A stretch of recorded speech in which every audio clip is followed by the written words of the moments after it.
Okay, good evening, scholars. This is Miss Mia, and tonight I want to introduce scientific notation. I hope everybody's doing well during this isolation period. Okay, so let's get into it. Scientific notation, okay, is a shorthand for writing really large, okay, or really small numbers, okay? It's just a shortcut, just like anything else. It's like exponents, which we're going to be using during scientific notation, okay? So remember the number line, and remember how in the number line, anything that's positive, we move to the right of the zero, okay? And anything that's negative, we move to the left of the zero. Well, scientific notation kind of has the same principle, all right?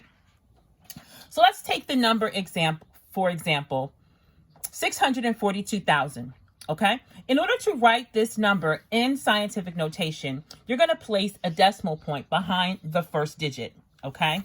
Like so, okay? So now we've added a decimal point behind the first digit. So we have 6.42000, okay? So now to write this in scientific notation, okay, we're going to write a positive exponent for the digits after the first digit, okay, like so.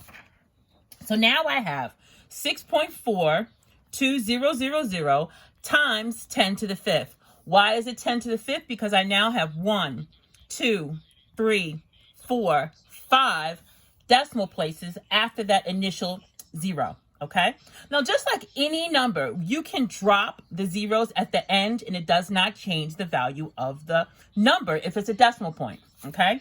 So now, the new version of this number in scientific notation is 6.42 times 10 to the fifth, which was our original number of 642,000. Okay? All right.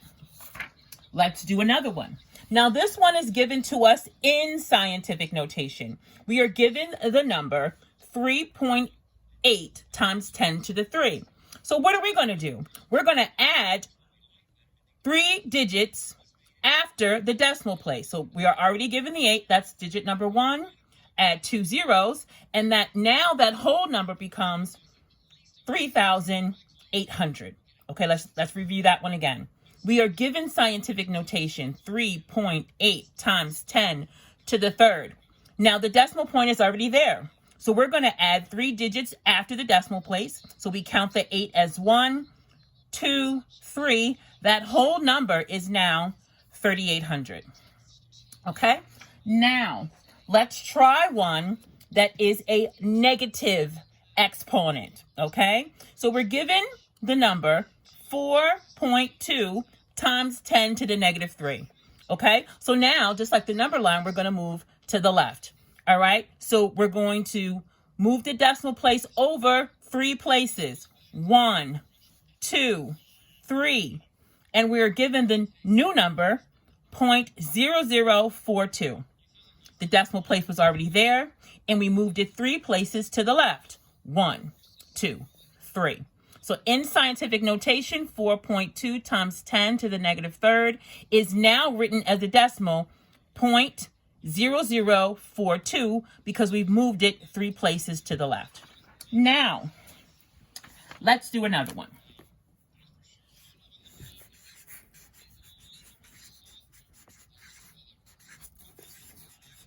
Okay?